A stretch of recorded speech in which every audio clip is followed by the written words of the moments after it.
Mabilis at dekalidad na paggawaan ng lapid. Aba, ang hanap nyo ngayong undas. Aba, sagot ka na ni Laila dahil ang kanyang lalalalarga ngayong umaga sa paggawaan ng lapid sa Santa Ana, Manila. Aba, tama-tama to, Laila, ha?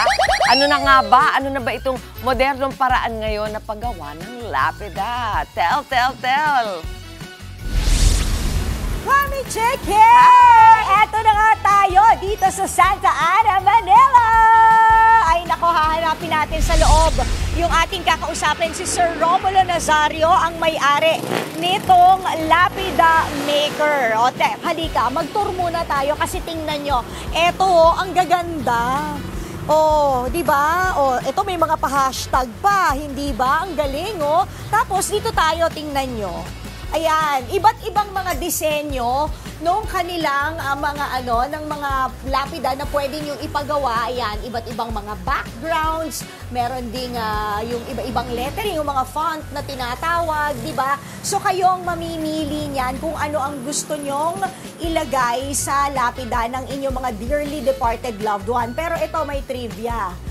Meron daw pumunta dito sa kanila, buhay pa, pero nagpagawa na ng lapida. Oh my gosh, hindi ba nakakaloka? Pero sakto yung kinikwento ni Andre kanina sa kanyang istorya. Kasi di ba pet memorabilia, so eto, nakikater din sila ng lapida ng inyong mga fur babies. Tapos, ang taray, high-tech na rin. Eto, tingnan mo to, Mami Chiki, high-tech na. Kasi, pwede kayong magpagawa ng QR code. Ayan, ito sample lang naman to, no? So, ayan, tingnan nyo. Ay, ano ba to? Ba't naka-selfie? Ayan, yan.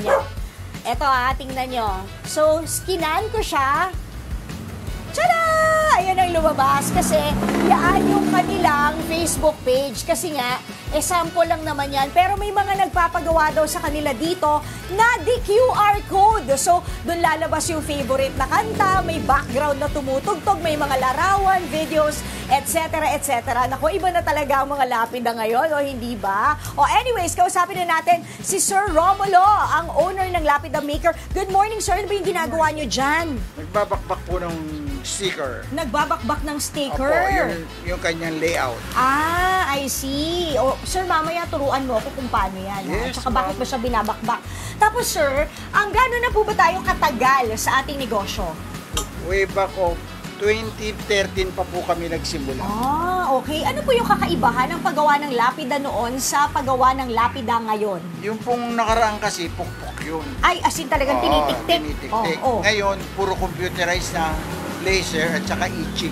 Mas madali ngayon? Mas madali po. Ang lapida po, pagka ginawa natin, let's say, mga 3 hours lang po, tapos na. Ah, wow! Ganun po kadali. May peak season ba ang pagpapagawa ng lapida? For Yes example, po. meron po, din? po. Wow! Ano po yung petsa? October po. Starting po na October so, ito yung yun. mga nagpapalinis ng nicho, gusto nilang i-retouch yung kanilang mga lapida? Yes po. Okay. Iba, nagpapalit po. Pag ayun. nadadagdagan yung kanilang namatay, Ayun. nagpapadagdag ng name. I see. O, sir, babalikan kita, ha? Yes, Tirahan po. mo ako niyan, sir, ha? Yes po. Punta muna tayo dito. Alamin natin yung proseso kung paano gumawa ng lapida. Kausapin naman natin ang kanilang admin and designer, si James Michael Cass. Good morning! Ano itong ginagawa mo ngayon? Ito po yung ginagawa natin is nagli-layout po tayo ng lapida na gagawin natin for today. So ngayon po is nakasalang na siya here sa laser. Ay, ayun! Yes po. Tinan nyo! So nakasalang na po yung picture niya dito para po mamaya. Okay lang yan, hindi ano yan sa mata? Hindi naman. Okay. Wala naman siyang harmful effect sa atin. Ayan, so ganyan pala yung pag-laser print. Yes. Ayan, ang Tapos galing. next po is, Tapos niya. yung mga details naman po na ito, is ikakat naman po natin dito sa ating platter cutter. Tapos? Tapos after po niyan, after po nitong dalawa, after po makulayan nung picture, and then ilalapat na po natin siya katulad po ng nakikita natin Dito sa lapida. Yes, I po. see. Then yung sunod po doon, tatanggalin na po natin yung excess. Sige nga, paano? Yung mga letters, katulad po nito. Pagkatapos niyan, anong gagawin? Tapos pagkatapos po nito, doon na po tayo sa second to the last part, which is yung pag-engrave po ng ating lapida doon sa loob. Papasok tayo doon? Yes po, kung gusto Pasok niyo. tayo. Sige, let's go! Tingnan natin kung paano yung ginagawa. Yan.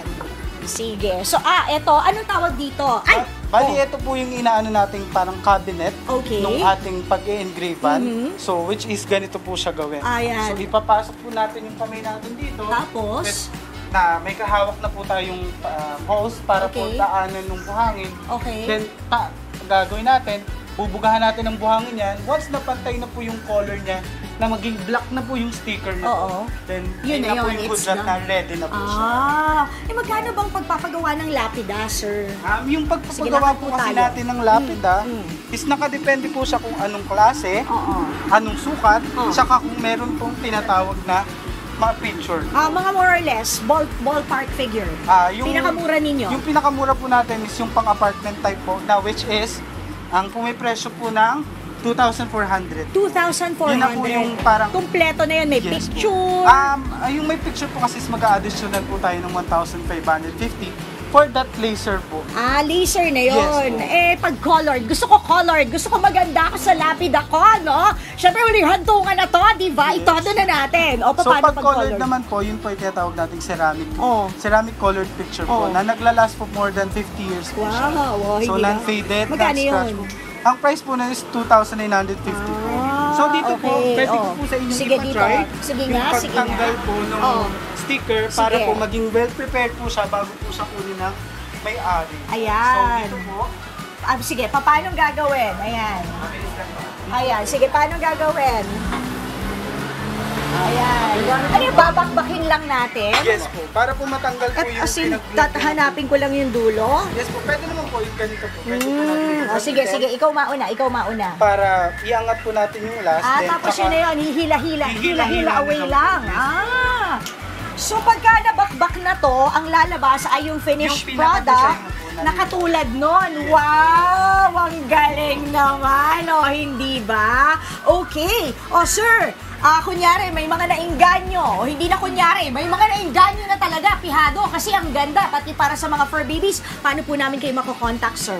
Diyan po sa aming number. Okay. At saka sa aming QR code. Ayan, ano po yung Facebook page nyo? Nakita ko Yung Facebook namin, yung Romulo Nazario, Ayan. 1128@gmail.com. Ayun, email address yon. Yung Opo. Facebook page nyo ay Lapida Maker. Lapida Maker. Lapida Lapida Maker. Maker. Ayan, Yes. hanapin nyo lang yan. Santa Ana, Manila. Thank you so much, Sir Romulo and Sir James Michael. Paano, Mami Chiki? Tsaka na tayo mag-joke. Baka ako mamulto eh. Balik muna sa inyo sa studio! Maraming salamat sa iyo, Laila. Napakagandang negosyo yan. At saka alam mo, nagulat ako dahil meron pala mga colored na lapida na ngayon. Ibang-iba talaga ang dating ng ating mga lapida. Thank you so much. Hahanapin namin yan sa Santa Ana. Mga kapatid, Angela Lagunsad Castro po para sa komprehensibo at makabuluhang balitaan at talakayan. Mag-follow at subscribe na sa social media pages ng News 5.